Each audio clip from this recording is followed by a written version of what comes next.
Because of the ministry and service of Jay Bush, we had students praying at their lockers before school, stocked fridge of Mountain Dew in his office, District Celebrate Life that ran like clockwork, t-shirts and graphics for every event, momentum and then adrenaline, mystery trips, food fight nights, trips to IKEA, his mother-in-law locked in his basement.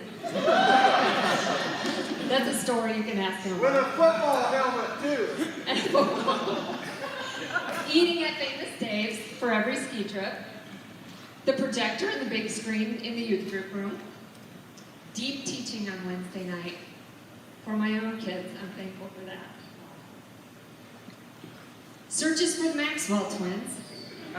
And ordering seafood at fast food restaurants. Drive-thrus. Acts of service. Mannequin head games. District NYI meetings in Vandalia. Continued turkey bowl. Camp Table Rock. Super Bowl parties. And repainting, redecorating, and repurposing almost every room. Jay and Roxanne are a great team. Roxanne is a respected, unassuming, often behind-the-scenes leader. She has the best big laugh and always has a listening ear and an encouraging word. It was such a joy to serve under Jay's leadership. He always made sure any student with financial need was able to do any activity they wanted to. He's calm in the face of challenging circumstances, like not one, not two, but 3 flat tires on a mystery trip. He took care of details so that we as sponsors could always spend quality time with the students. He encouraged and developed leaders in the youth group. He taught the hard stuff, and he urged us to pray big prayers. When I think of Jay and Roxanne, in my mind, I see them laughing. They're big laughs. Big laughs and deep faith. Thank you for the benefits.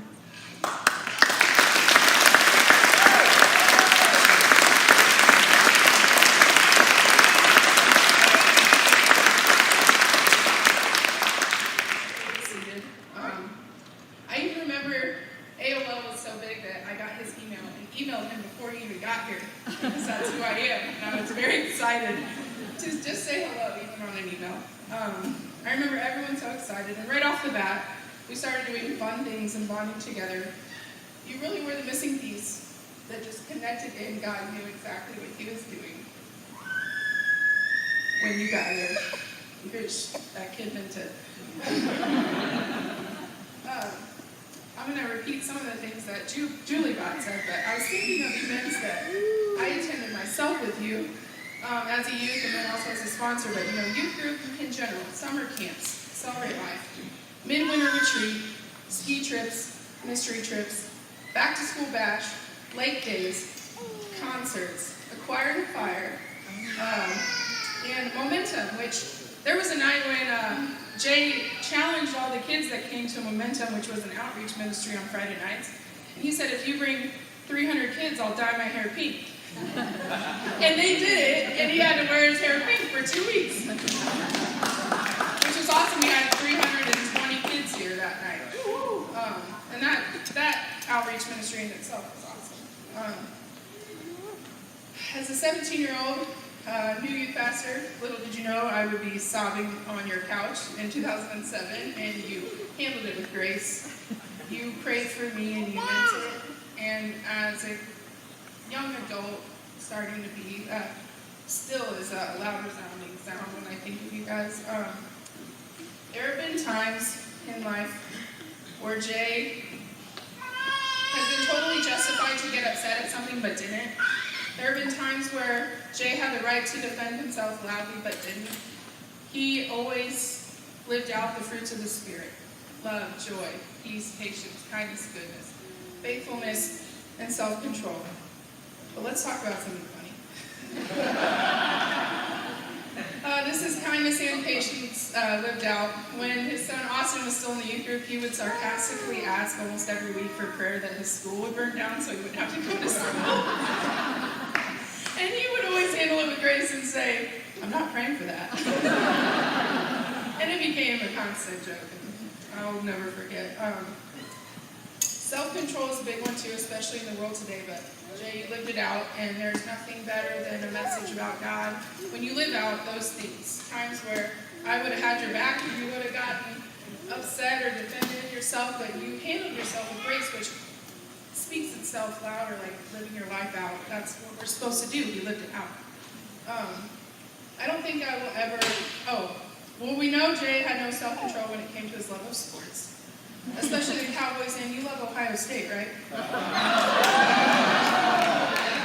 I'm in Michigan. I'm so sorry. But I really don't think I'll ever be able to look at Michigan or the Cowboys again the same without thinking of you. And when I see that Ohio State beats Michigan, I'll say a prayer. Before I end, I would like to point out how much of a blessing it has been to volunteer under Jay, to have him be my youth pastor, and then to return and to get to help serve with him has just been amazing. The world just keeps getting crazier, right? And Jay's messages to the youth have had to change with what's going on in the world. And sometimes those messages are really hard to preach, but he preached them anyway. And I think that just screams what kind of a person he is to live out for God. Jay always reminded the youth of God's love for them and the never-ending grace that we totally don't deserve, but God gives it to us anyway. Which I think you need to be reminded too. This last week, PJ's last message to the youth had the verse 1 Timothy 4:12. Don't let anyone look down on you because you're young, but set an example for the believers in speech and conduct in love, in faith and purity. You know, when I was still a teen, he treated me like I wasn't a child, and he just gave like the same message this past week to say, just because you're young doesn't mean God can't do big things through you. What a message to leave behind to the youth, that just because you're young, it doesn't matter. God can still use you. Yeah. Although I'm very sad to see them go, I'm elated because I know God knows what he's doing.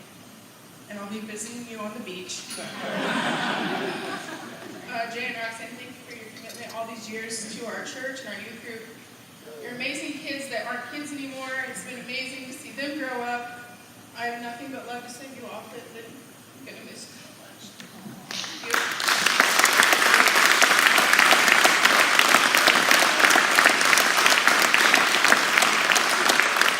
I'm not really prepared to say, I didn't write anything. No, so a couple of weeks ago, Mom texted Brian and I and asked us to come up with some stories to share with Jay. And I think it was last week, Brian called me and said, "Hey, do you remember this text?" Neither of us had any idea what to talk about. But we talked about it, and there were things I remembered, like Jay trying to call me Muffin for 2 weeks, because I didn't have a nickname. Brian had a couple stories from his mystery trips, but the one story that I came back to that was comedical, I guess, we were in Cincinnati at the Creation Museum, and leaving the Creation Museum, there was this divided highway, or it was like a left turn lane or something, but it was under construction in the center. And to go out and then back around was too much work. So Jay and Roxanne decided that Roxanne was going to get out of the car, pick up the traffic cone, move it to the side, let the cars through, put it back so that we couldn't be tracked, and then get back into the car. But, with that being said, they both had a very distinct role in the youth group. Roxanne was always the one to encourage the students through some of Jay's harder messages or him being harsh, which never happened. But Roxanne was always there to give us hugs and encourage us. And then one thing that Brian and I both talked about and remembered and will never forget was at Camp Table Rock on the last night, we have a very intimate service where normally we're in the chapel with big loud music, but at CTR we go down to, it's on the way down to the beachfront, and there's a cross there, and it is a gravel amphitheater with just some wood benches there, and they have an acoustic set, before giving you options. One option is going down and actually kneeling at the cross and praying. Another is going out into the woods and nailing your sins to a cross as a confessional and burning them, showing like your commitment to your new life. Another is communion, and then the final is they line up all the youth pastors and Rick, the camp director, and some others, sponsors, along the gravel road, and they are there to anoint you with oil. And one of the biggest memories that every youth takes away is going down to the road and having Jay pray for them and anoint them with oil. And most every youth goes to him at some point in that setting, where they're vulnerable and Jay prays for them and loves on them, which is something that has carried Brian and I through youth and through our high school years, which are awkward, and into our adulthood, and even some of the staff would go down to Jay for them to pray. And so Jay, I wanted to thank you, and Roxanne, I wanted to thank you guys for your love through all the years and through everything that you've done for the youth.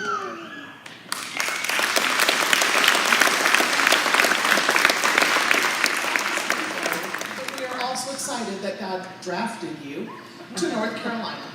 We would have to do a coin toss to decide if you stay here or if you go. But things here are a little on the tight end, and we would want our quarterback. You will be in our prayers as you touch down in North Carolina and tackle your new calling.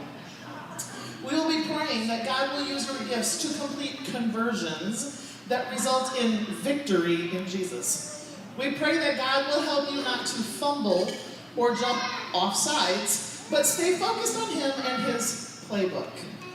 When you begin to doubt, remember to take a knee. You will be missed, and we will be holding you in our hearts and prayers for your safety.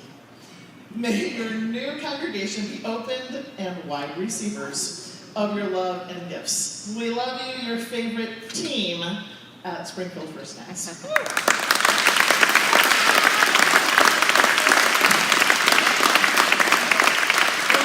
Thank you so much for coming. Jay, Roxanne, do you have anything you would like to say, or are you going to cry? You're going to cry. I just want to say again, thank you so much for staying, being here today, and many, many kind words, and putting up with us for all these years. I'm sure it's easy to put Roxanne, not so much with me, but just thank you for your love and support. It means the world to us. And, to leave is hard. But to know that you're leaving a bunch of people that love you, have your back, they're praying for you, it means the world to us. It really does. It does make this easier for us. And, it's going to be a tough week, but God's got this, right? Amen. And that's going to be the title of my first sermon. God's got this, and He does. And so I just want to say, on behalf of my family, thank you so much for everything over the years. It means so much to us. Wouldn't have time. Someday we'll be able to have this, have a reunion in heaven, and we can talk all about all this stuff. But in the meantime, just know that we are so incredibly grateful for all of you. We feel your love. We love you back. I hope you know that. This has been a very, very special place for us to be able to call home in our church family. So thank you so much for everything. We love you, and you will be missed, and you will be prayed for. And please pray for us.